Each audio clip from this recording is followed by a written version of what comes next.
আর একটা মিষ্টি রঙের পদ্ম হয়েছে, খুব মিষ্টি, এখন অবধি ফোটেনি। এটা প্রথম ফুল, বীজ থেকে করা। এটা দ্বিতীয় কুঁড়ি, আর এটা তৃতীয় কুঁড়ি।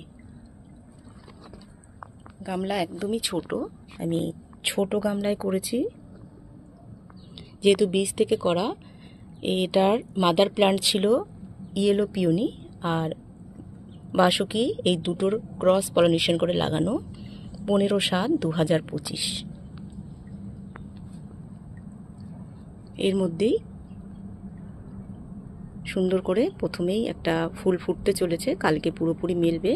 এবং আমার খুব পছন্দ হয়েছে, খুব মিষ্টি এর রং, এবং ছোট গামলায়, আর ভালো যে ব্লুমার সেটা বোঝাই যাচ্ছে।